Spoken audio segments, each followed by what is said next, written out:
नमस्ते, मैं हूं रितिका सिंह। घड़ी इशारा कर रही है 9 बजे रात का वक्त। 100 बात की एक बात का। बैंकिंग सेक्टर में सीबीआई का अब तक के सबसे बड़े घोटाले का दावा। स्टेट बैंक ने गुजरात की 2 कंपनियों पर 22,842 करोड़ की धोखाधड़ी का केस दर्ज कराया। यूपी के कन्नौज की चुनावी रैली में प्रधानमंत्री नरेंद्र मोदी ने विपक्ष पर हमला बोलते हुए राज्य में एक बार फिर योगी सरकार बनने का दावा किया। पाकिस्तान से समंदर के रास्ते गुजरात लाई जा रही 2000 करोड़ रुपए के ड्रग्स को एनसीबी ने नेवी के साथ मिलकर जब्त कर लिया। और यूक्रेन पर बढ़ते तनाव के बीच अमेरिका ने 2 से 3 दिनों में रूस के यूक्रेन पर हमले की आशंका जताई।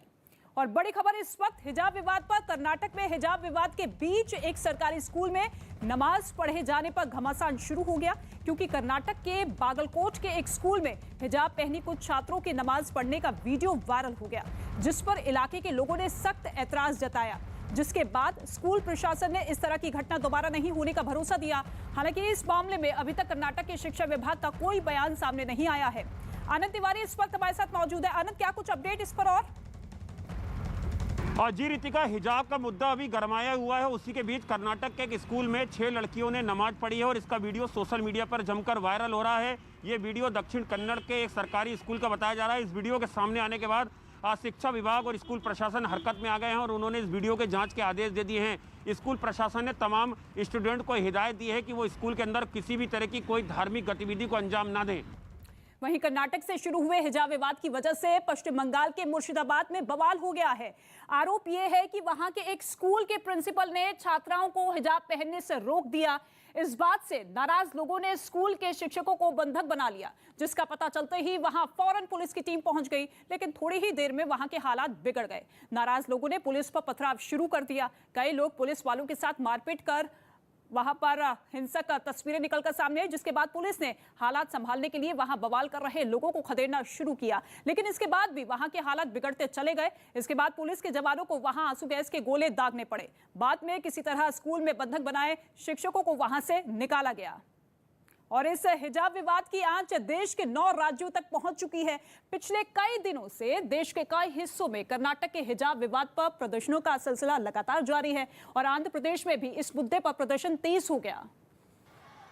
जहां विजयवाड़ा में सैकड़ों की संख्या में महिलाएं हिजाब पहनकर सड़कों पर उतरी और उन्होंने हिजाब के समर्थन में रैली निकाली। हिजाब के समर्थन में नारेबाजी करते हुए उनकी ये रैली शहर की अलग अलग सड़कों से गुजरी।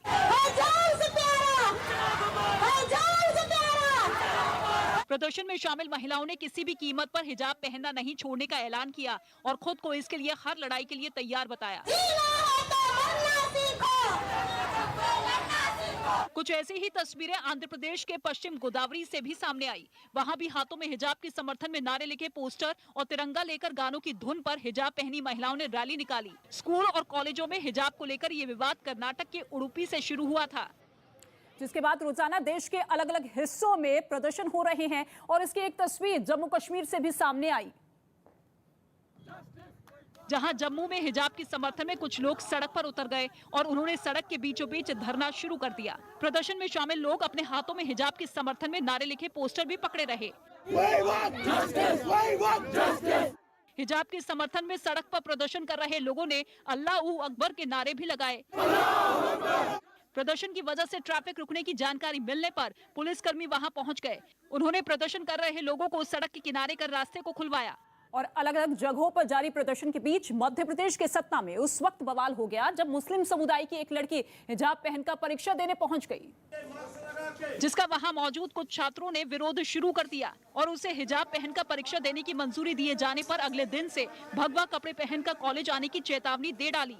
हंगामा पड़ता देख छात्रा ने हिजाब पहनकर कॉलेज नहीं आने का भरोसा दिया, जिसे कॉलेज के प्रिंसिपल ने उसके एडमिट कार्ड पर माफीनामे के तौर पर लिखवा भी दिया, जिसके बाद कॉलेज में परीक्षा शुरू हो सकी। वहीं हिजाब विवाद पर देश के अलग अलग हिस्सों में प्रदर्शन के साथ साथ जुबानी जंग भी तेज हो गई, जिसकी एक तस्वीर महाराष्ट्र के कल्याण से सामने आई, जहां हिजाब के मुद्दे पर प्रदर्शन करना कांग्रेस की महिला कार्यकर्ताओं को भारी पड़ गया और उनकी हिजाब पहनकर वहां पहुंची मुस्लिम समुदाय की महिलाओं से झड़प हो गई। देखते ही देखते उनमें धक्का मुक्की शुरू हो गई और नौबत हाथापाई तक पहुंच गई, जिसके बाद वहां मौजूद कुछ लोगों ने बीच बचाव किया और आपस में उलझ रही महिलाओं को समझाने की कोशिश की।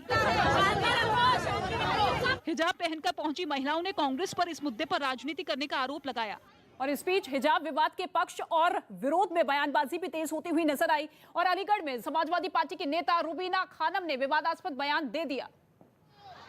उन्होंने हिजाब विवाद को देश की बहन बेटियों के सम्मान पर हमला बताया और हिजाब का विरोध करने वालों को धमकी दे डाली। हमारे हिजाब पर या हमारे आंचल पर हाथ डालने वालों के हम हाथ काट देंगे। उनके इस बयान पर बीजेपी नेता शहजाद पूनावाला ने पलटवार करने में देर नहीं लगाई और मामले की सुनवाई पूरी होने तक कर्नाटक हाईकोर्ट की ओर से धार्मिक ड्रेस कोड पर रोक लगाए जाने का हवाला देते हुए उनके बयान पर सवाल उठा दिए। क्या समाजवादी पार्टी की नेत्री रूबीना कर्नाटका हाईकोर्ट के हाथ को काटने की बात कर रही है?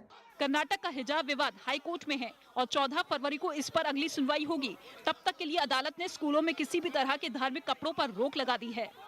सौ बात की एक बात यह कि भारत में हिजाब विवाद पर कुछ देशों की भी बयानबाजी सामने आई, जिस पर विदेश मंत्रालय ने सख्त ऐतराज जताया और साफ कर दिया है कि भारत अपने अंदरूनी मामलों में दखल को बर्दाश्त नहीं करेगा। उत्तराखंड के मुख्यमंत्री पुष्कर सिंह धामी के एक बयान पर घमासान छिड़ गया। उत्तराखंड विधानसभा चुनाव से ठीक पहले उन्होंने वहां की जनता से समान नागरिक संहिता से जुड़ा वादा कर दिया। वादा राज्य में एक बार फिर बीजेपी की सरकार बनने पर समान नागरिक संहिता लागू करने का, जिसके बाद वो विपक्षी पार्टियों के निशाने पर आ गए, क्योंकि मुख्यमंत्री पुष्कर सिंह धामी ने ये साफ कहा कि उत्तराखंड में फिर सरकार बनाने के बाद वो यूनिफॉर्म सिविल कोड का ड्राफ्ट तैयार करेंगे। नई बीजेपी सरकार अपने शपथ ग्रहण के तुरंत बाद एक कमेटी गठित करेगी जो कि उत्तराखंड राज्य के लिए यूनिफॉर्म सिविल कोड का ड्राफ्ट तैयार करेगी। धामी के इस बयान पर एआईएमआईएम नेता असदुद्दीन ओवैसी ने उन पर तीखा हमला बोला और इसे बीजेपी की बौखलाहट करार दिया। क्योंकि बीजेपी उत्तराखंड में हार रही है, जमीन खिसक रही है, इसीलिए इस तरह की अनाप शनाप बातें कर रहे हैं। मुख्यमंत्री ने समान नागरिकता संहिता में शादी, तलाक और जमीन जायदाद के बंटवारे में सभी धर्मों के लिए एक ही कानून लागू करने की बात कही, जो कि विपक्षी दलों समेत कुछ मुस्लिम धर्मगुरुओं के हलक से नीचे नहीं उतरी। वो भी पुष्कर सिंह धामी के समान नागरिक संहिता वाले बयान पर उनके खिलाफ खड़े हो गए।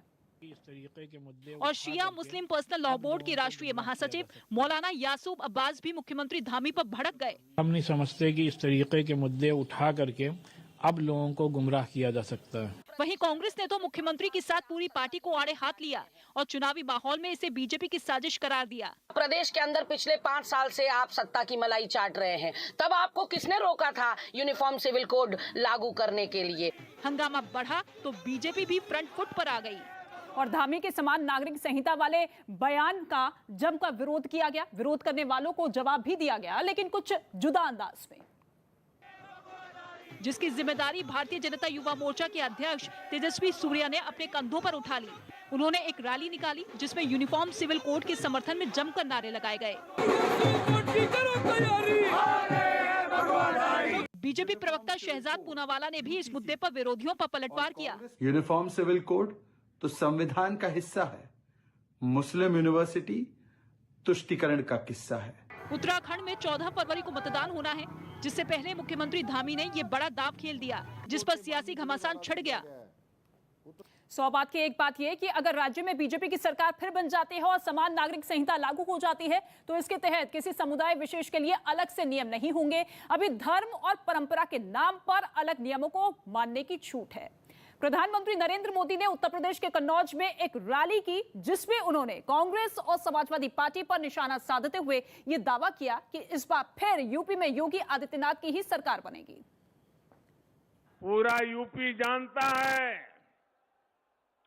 पूरा देश जानता है कि आएगी तो भाजपा ही, आएंगे तो योगी ही।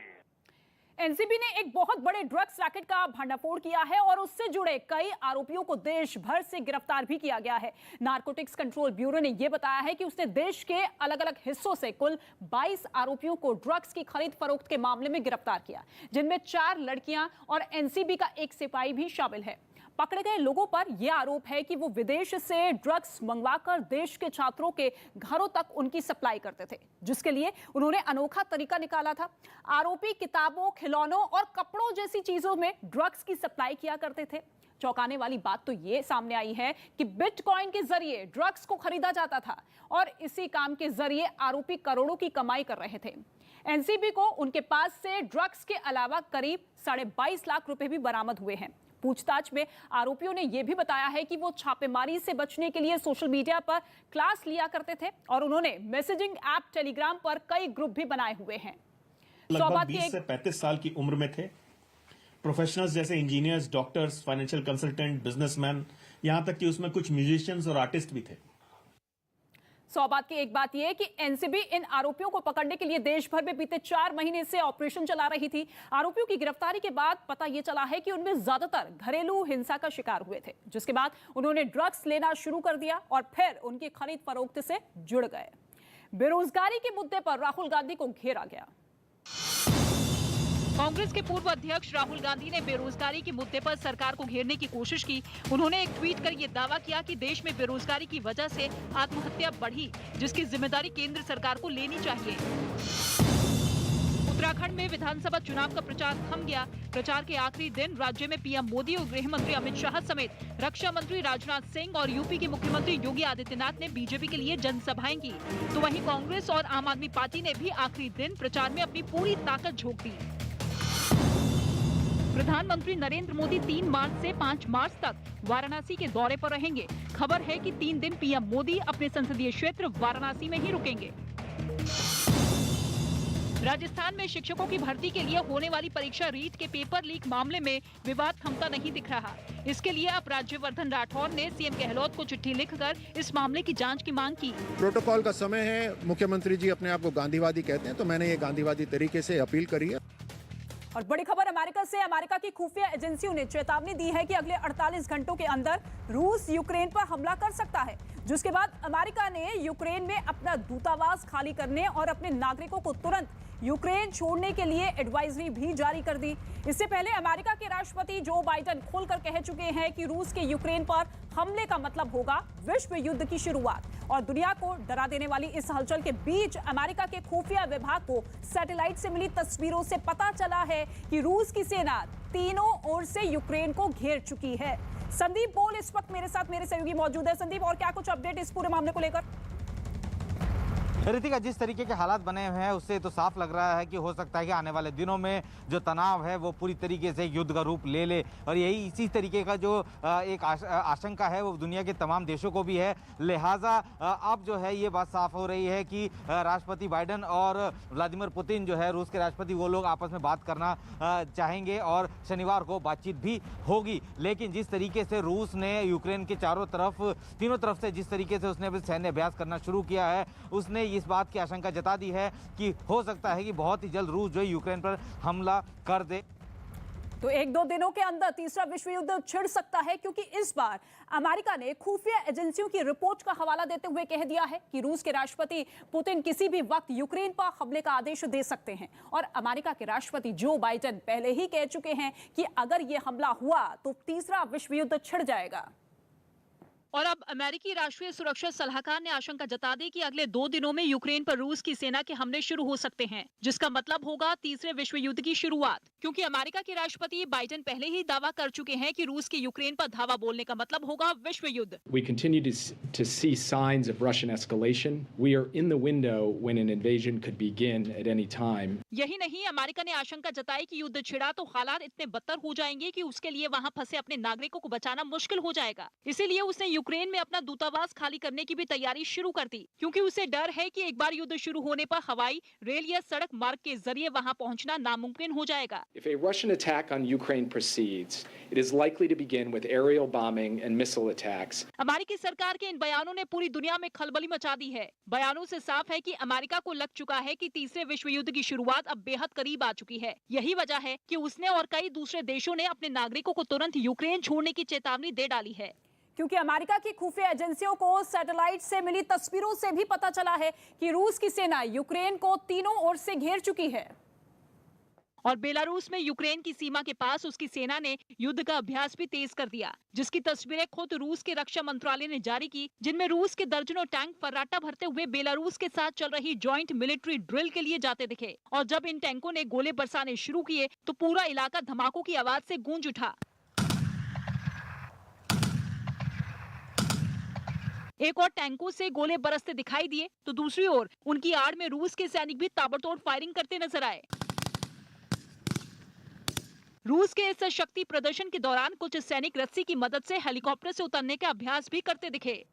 और रूसी सैनिकों के यूक्रेन बॉर्डर को घेरने की खबर से दुनिया में हलचल तेज हो गई है, क्योंकि दावा किया गया है कि यूक्रेन की सीमाओं पर रूस अपने 1 लाख से ज्यादा सैनिक तैनात कर चुका है। खबर है कि किसी भी वक्त हमले के लिए तैयार रूस की सेना यूक्रेन की सीमा के पास 550 से ज्यादा टेंट भी लगा चुकी है। यही नहीं, ये भी खबर है कि यूक्रेन की सीमा से लगे समंदर में रूस की नौसेना ने भी अभ्यास शुरू कर दिया है, जिसके बाद पूरी दुनिया की चिंता बढ़ चुकी है। और खबर है कि इस तनाव को कम करने के लिए अमेरिका के राष्ट्रपति एक बार फिर पुतिन से फोन पर बात कर सकते हैं। 100 बात की एक बात यह है कि बेलारूस में जहां पर रूस की सेनाएं यूक्रेन बॉर्डर के पास डटी हुई हैं, वहां से यूक्रेन की राजधानी महज 75 किलोमीटर की दूरी पर है। और इसीलिए यूक्रेन पर रूस के हमले की आशंकाओं के बीच अमेरिका ने 3000 और सैनिक पोलैंड भेज दिए हैं और नाटो को यह भरोसा दिया है कि युद्ध शुरू होने पर वो उनके साथ है। उत्तर प्रदेश में समाजवादी पार्टी के एक उम्मीदवार पर पैसे बांटने का आरोप लगा, जिसके बाद एसपी नेता हाकिम लाल बिंद के खिलाफ केस दर्ज कर लिया गया। मामला हंडिया विधानसभा सीट से जुड़ा है, जहां समाजवादी पार्टी के दफ्तर में पैसे बांटने का वीडियो वायरल हो गया, जिसके बाद पुलिस हरकत में आ गई और वहां से एसपी उम्मीदवार हाकिम लाल बिंद समेत 3 नेताओं पर आचार संहिता के उल्लंघन का मामला दर्ज कर लिया। जो वीडियो सामने आया उसमें समाजवादी पार्टी के दफ्तर में कुछ लोग मौजूद दिखे, जिन्हें सीढ़ियों से नीचे उतरते वक्त 500-500 रुपए के नोट बांटे गए। ऐसे में पुलिस ने न केवल समाजवादी पार्टी के नेताओं के खिलाफ बल्कि 12 से ज्यादा लोगों के खिलाफ भी FIR दर्ज की। कार्रवाई हुई तो हाकिम लाल बिंद ने बीजेपी पर हमला बोल दिया। खिसिया करके ये सारे षड्यंत्र रचने का काम कर रहे हैं। वहीं पुलिस ने ये भरोसा दिया कि इस मामले में जांच के बाद आरोपियों के खिलाफ कार्रवाई की जाएगी। हम लोगों ने मुकदमा पंजीकृत किया है वहाँ और उसकी इन्वेस्टिगेशन हो रही है। हालांकि इस वीडियो में एसपी उम्मीदवार हाकिम लाल बिंद कहीं नजर नहीं आए। 100 बात की एक बात यह कि निषाद पार्टी की टिकट पर इसी सीट से ही चुनाव लड़ रहे बीजेपी गठबंधन के उम्मीदवार प्रशांत सिंह ने चुनाव आयोग से एसपी उम्मीदवार की शिकायत की थी, जिसके बाद पुलिस एक्शन में आई और इस वीडियो की जांच के बाद कार्रवाई की गई है। पंजाब में बीजेपी गठबंधन ने संकल्प पत्र के नाम से अपना घोषणा पत्र जारी कर दिया है, जिसमें यह वादा किया गया है कि राज्य में सरकार बनने पर सभी को 300 यूनिट तक बिजली मुफ्त में दी जाएगी। इसके अलावा बेरोजगारों को हर महीने 4000 रुपए बेरोजगारी भत्ता भी दिया जाएगा। बेरोजगारी दूर करने के लिए राज्य के लोगों को साल में 150 घंटों के काम की गारंटी दी जाएगी। जिन किसानों के पास 5 एकड़ से कम जमीन है, उनका कृषि से जुड़े सारे कर्ज माफ कर दिए जाएंगे। यही नहीं, SC, पिछड़ा वर्ग और आर्थिक रूप से कमजोर लोगों के 50,000 रुपए तक के कर्ज माफ होंगे। घोषणा पत्र में सरकारी नौकरियों में महिलाओं को 35% तक आरक्षण देने की भी बात कही गई है। पंजाब में जैविक खेती के लिए 5000 करोड़ और इंफ्रास्ट्रक्चर पर 1 लाख करोड़ खर्च करने का ऐलान किया गया है। इसके साथ ही प्रधानमंत्री कृषि सिंचाई योजना के तहत रुकी सिंचाई योजना को पूरा करने और ग्रामीण क्षेत्रों में नई योजनाएं शुरू करने का वादा भी किया गया है। 100 बात की एक बात यह है कि पंजाब में 20 फरवरी को वोटिंग होगी और इससे पहले हर पार्टी वोटर्स को लुभाने के लिए घोषणा पत्र जारी कर रही है। बीजेपी गठबंधन की तरफ से भी घोषणा पत्र जारी किया गया, जिसमें तमाम वादों के साथ अनुसूचित जाति के छात्रों के लिए 2000 रुपए छात्रवृत्ति देने का ऐलान किया गया। इसके अलावा आंगनबाड़ी कार्यकर्ताओं का 10,000 रुपए और आशा कार्यकर्ताओं को हर महीने 6000 रुपए देने का वादा किया गया। कांग्रेस सांसद रवनीत सिंह बिट्टू ने सिद्धू को सुपर सीएम बता दिया, जिस पर पार्टी में ही घमासान शुरू हो गया। खबर है कि चरणजीत सिंह चन्नी को सीएम चेहरा घोषित किए जाने के बाद से नवजोत सिंह सिद्धू नाराज हैं।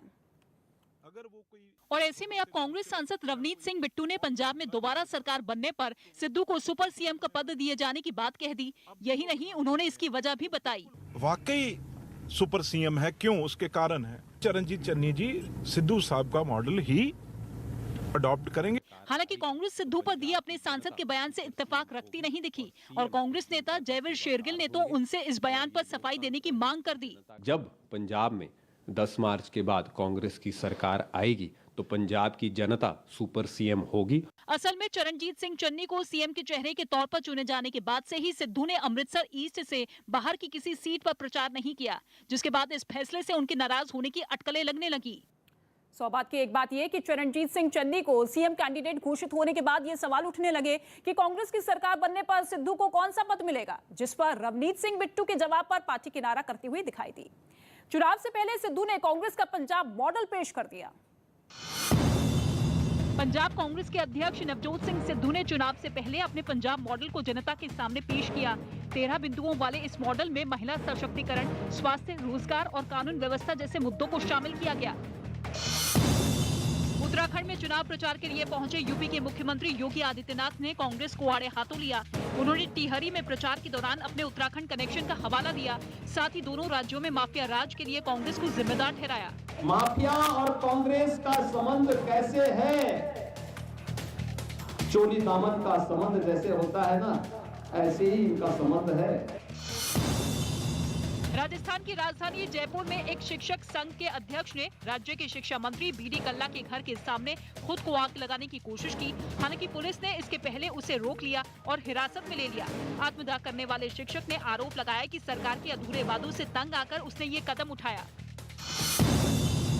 उन्नाव में हुए रेप केस में आरोपी की समाजवादी पार्टी से नजदीकी पर केंद्रीय मंत्री अनुराग ठाकुर ने निशाना साधा। उन्होंने दावा किया कि समाजवादी पार्टी के राज में महिलाओं को कभी सुरक्षा नहीं मिली। अखिलेश जी की सरकार में सुनवाई होती थी ना कार्रवाई। आज वो कार्रवाई करने के लायक तो है नहीं, कम से कम एक माँ की सुनवाई तो कर ली होती। पंजाब में चुनाव प्रचार के लिए पहुंचे बीजेपी अध्यक्ष जेपी नड्डा ने कांग्रेस पर जमकर हमला बोला। बालाचूर की रैली में नड्डा ने 1984 के दंगों में राजीव गांधी के बयान का हवाला दिया। उसके नेता कहते थे कि जब बड़ा पेड़ गिरता है तो धरती हिलती है। आज ये आपके सामने वोट मांगने आ रहे हैं। बंगाल के निकाय चुनाव में बीजेपी और टीएमसी समर्थकों की भिड़ंत हो गई। बताया गया है कि उत्तर 24 परगना के बिधान नगर में वोटिंग के दौरान दोनों पार्टियों के समर्थक आमने सामने आ गए और देखते ही देखते दोनों के बीच हाथापाई शुरू हो गई, जिसकी जानकारी मिलने पर पुलिस वहां पहुंची और लाठियां भांजकर भीड़ को खदेड़ना शुरू कर दिया। वहीं बीजेपी ने आसनसोल के एक वार्ड में टीएमसी समर्थकों पर बीजेपी उम्मीदवार पर हमले का आरोप लगाया, जिसमें उनके सिर पर चोट आई। बीजेपी ने वहां टीएमसी पर पोलिंग बूथ पर कब्जा करने का भी आरोप लगाया। सब लेके आया। बीजेपी ने निकाय चुनाव में टीएमसी पर पुलिस की मिलीभगत से फर्जी वोटिंग करवाने का भी आरोप लगाया। 100 बात की एक बात यह कि बंगाल में 4 नगर निगमों सिलीगुड़ी, बिधान नगर, आसनसोल और चंद्रनगर में निकाय चुनाव के लिए मतदान हुआ, जिसमें बीजेपी ने टीएमसी पर धांधली का आरोप लगाया। इन चारों नगर निगमों में चुनाव के नतीजे 14 फरवरी को घोषित किए जाएंगे। मनोहर पर्रिकर पर दिए विवादास्पद बयान पर घमासान छिड़ गया है। कांग्रेस की एक चुनावी रैली में बीजेपी नेता और गोवा के पूर्व मुख्यमंत्री रहे मनोहर पर्रिकर के खिलाफ अपशब्द कहे जाने का आरोप लगा, जिसका वीडियो खुद गोवा के मुख्यमंत्री प्रमोद सावंत ने ट्वीट किया और राहुल गांधी से इस विवादास्पद बयान पर माफी मांगने की बात कही। फ्रस्ट्रेशन आया है कि कांग्रेस जीत के नहीं आ रही है, इनका इस तरह से प्रचार करना उचित नहीं है। जिस पर कांग्रेस ने बीजेपी को जवाब देने में देर नहीं लगाई। माफी मांगने चालू करे तो पूरा दिन बीजेपी माफी ही मांगती रहेगी। हालांकि कांग्रेस ने इस विवादास्पद बयान को समर्थन देने से भी मना कर दिया। 100 बात की एक बात यह कि गोवा में चुनाव प्रचार थम चुका है। 14 फरवरी को राज्य में मतदान होना है और सभी सियासी दल वहां अपनी सरकार बनाने का दावा कर रहे हैं। लेकिन उससे पहले मुख्यमंत्री ने कांग्रेस पर तीखा हमला किया और मनोहर पर्रिकर पर विवादास्पद बयान देने पर उसे घेर लिया। सीबीआई ने 22,000 करोड़ से ज्यादा के बैंक घोटाले का पर्दाफाश कर दिया। सीबीआई ने बैंकिंग सेक्टर में सबसे बड़े घोटाले का दावा किया। बताया गया कि स्टेट बैंक ऑफ इंडिया से 22,842 करोड़ का घोटाला किया गया, जिसके खिलाफ एसबीआई ने गुजरात की 2 कंपनियों के खिलाफ केस दर्ज करवा दिया। उन्नाव रेप पीड़िता के परिवार वालों से कांग्रेस महासचिव प्रियंका गांधी ने फोन पर बातचीत की। इस दौरान उन्होंने पीड़िता के परिवार की हर मुमकिन मदद का भरोसा भी दिया। उत्तराखंड में चुनाव प्रचार के लिए कपलोड पहुंचे रक्षा मंत्री राजनाथ सिंह ने सरकार की उपलब्धियों को गिनाया। उन्होंने दावा किया कि बीजेपी ने चाहे धारा 370 हो या फिर राम मंदिर, अपने हर वादे को पूरा किया। हम जनता को आश्वस्त करना चाहते हैं, जो कहा था वह किया, जो कहेंगे वही करेंगे, एक इंच भी हम उससे विचलित नहीं हैं। दिल्ली के उस्मानपुर से हैरान करने वाली कुछ तस्वीरें सामने आई हैं, जहां प्रॉपर्टी विवाद में 2 भाई भिड़ गए। ये घटना एक दिन पहले की बताई जा रही है, लेकिन ये बवाल तब बढ़ता चला गया जब उसमें उन दोनों के बच्चे भी कूद पड़े और घर की लड़ाई सड़क तक जा पहुंची। मारपीट का जो वीडियो सामने आया उसमें 2 लोग सड़क पर गिरे एक आदमी को बेरहमी से पीटते दिखे। उसे मारते मारते उनका दिल नहीं पसीजा, लेकिन उसके बदन पर अनगिनत जख्म हो गए। उन लोगों ने उसकी डंडों से खूब पिटाई की। ये सब देखकर उस परिवार की महिलाएं भी सड़क पर आ गईं, जिसके बाद वहां चीख पुकार मच गई। उनके परिवार के ही एक बुजुर्ग ने इस मारपीट को रोकने की कोशिश की, जो चंद सेकंड के लिए ही कामयाब हो पाई, क्योंकि उसके बाद आरोपियों ने कुछ और लोगों को डंडे से पीटना शुरू कर दिया। सड़क पर गिराकर उन लोगों से मारपीट की। शोर शराबा सुनकर वहां भीड़ जुट गई, लेकिन वहां मौजूद कोई भी शख्स इतनी हिम्मत नहीं जुटा पाया कि आरोपियों को ऐसा करने से रोक सके। सौ बात की एक बात यह कि दोनों भाइयों के बीच प्रॉपर्टी विवाद इस कदर बढ़ गया कि वो लोग एक दूसरे की जान लेने पर उतारू हो गए। हालांकि पुलिस ने वहां पहुंचकर उन लोगों को शांत कराया और मुकदमा दर्ज कर आरोपियों को गिरफ्तार कर लिया गया। उत्तराखंड की टिहरी में उत्तर प्रदेश के मुख्यमंत्री योगी आदित्यनाथ ने रैली की, जहां उन्होंने राहुल गांधी के हिंदुत्व वाले बयान का जिक्र करते हुए उन पर जोरदार हमला बोला। जिनको स्वयं ये नहीं मालूम कि वे स्वयं हिंदू हैं या नहीं है, वे हिंदू की परिभाषा बोल रहे हैं। राहुल जी के पूर्वज क्या कहते थे कि हम तो एक्सीडेंटल हिंदू हैं। जब उनको हिंदू होने में ही गौरव की अनुभूति नहीं थी, तो हिंदू की व्याख्या, हिंदू की परिभाषा वो कैसे कर पाएंगे। इंडियन प्रीमियर लीग के लिए हुई खिलाड़ियों की नीलामी के पहले दिन 161 खिलाड़ियों पर बोली लगाई गई और 2 दिन तक चलने वाली नीलामी के पहले दिन 600 में से 161 खिलाड़ियों को खरीद लिया गया। ईशान किशन के लिए जो उम्मीद थी वैसा ही हुआ। उन्हें मुंबई इंडियंस ने ही 15.25 करोड़ रुपए में खरीद लिया और टीम इंडिया के ऑलराउंडर दीपक चाहर को धोनी की टीम चेन्नई सुपर किंग्स ने 14 करोड़ रुपए में अपना हिस्सा बना लिया। इसी तरह शार्दुल ठाकुर को पाने के लिए जबरदस्त रेस लगी। शार्दुल को आखिर में दिल्ली कैपिटल्स ने 10 करोड़ 75 लाख रुपए में खरीदा। टीम इंडिया के नए फास्ट बॉलर प्रसिद्ध कृष्णा के लिए भी टीमों ने खोलकर पैसों की बारिश की झड़ी लगा दी और उन्हें 10 करोड़ रुपए में राजस्थान रॉयल्स ने खरीद लिया। वहीं ऑलराउंडर कृणाल पांड्या के लिए लखनऊ सुपर जॉइंट्स ने 8.25 करोड़ रुपए की बोली लगाई और उन्हें अपनी टीम में शामिल कर लिया। हाल ही में टीम इंडिया में वापसी करने वाले युजवेंद्र चहल को राजस्थान रॉयल्स ने करीब 6.5 करोड़ रुपए में खरीद लिया। दीपक चाहर के भाई राहुल चाहर के लिए भी ऑक्शन में जबरदस्त जंग देखने को मिली। 75 लाख रुपए से राहुल चाहर की बोली शुरू हुई, जो कि 5.25 करोड़ रुपए पर जाकर थमी। आखिर में उन्हें पंजाब किंग्स का हिस्सा बना लिया गया और इसी तरह दिनेश कार्तिक को रॉयल चैलेंजर्स बेंगलुरु ने 5.5 करोड़ रुपए में अपनी टीम में शामिल कर लिया। सौ बात की एक बात यह कि आईपीएल के 15वें सीजन के लिए बेंगलुरु में ये बोलियां लगाई गई। अब सबकी नजर ऑक्शन के दूसरे दिन पर टिकी हुई है। इस बार 2 अप्रैल से शुरू होने वाले आईपीएल में 10 टीमें हिस्सा लेंगी। हालांकि पहले दिन की नीलामी में चौंकाने वाली बात यह रही कि 2 बड़े खिलाड़ियों ऑस्ट्रेलिया के पूर्व कप्तान स्टीव स्मिथ और मिस्टर आईपीएल के नाम से मशहूर सुरेश रैना के लिए किसी ने बोली ही नहीं लगाई। चुनाव आयोग ने प्रचार के दौरान पैदल यात्रा की इजाजत दे डाली। चुनाव आयोग ने चुनाव प्रचार में पैदल यात्रा की इजाजत दे दी। इसके साथ ही प्रचार का वक्त 4 घंटे बढ़ा दिया गया, जिसकी वजह से अब प्रत्याशी सुबह 6 बजे से रात 10 बजे तक चुनाव प्रचार कर सकेंगे। उत्तराखंड में प्रचार के आखिरी दिन गृह मंत्री अमित शाह ने डोर टू डोर कैंपेन किया, जिसकी शुरुआत उन्होंने गंगा पूजन से की। इसके बाद शासपुर में हुए चुनावी रैली में गृह मंत्री शाह ने कोरोना वैक्सीन के मामले पर राहुल गांधी पर निशाना भी साधा। राहुल बाबा जब कोरोना आया तब कहता था टीका मत लगाइए, ये मोदी का टीका है। बाद में डर कर उसने भी टीका लगा दिया। बजाज समूह के पूर्व चेयरमैन राहुल बजाज का 83 साल की उम्र में निधन हो गया। उनके निधन पर प्रधानमंत्री मोदी, स्पीकर ओम बिरला और कांग्रेस महासचिव प्रियंका गांधी समेत कई नेताओं ने शोक जताया।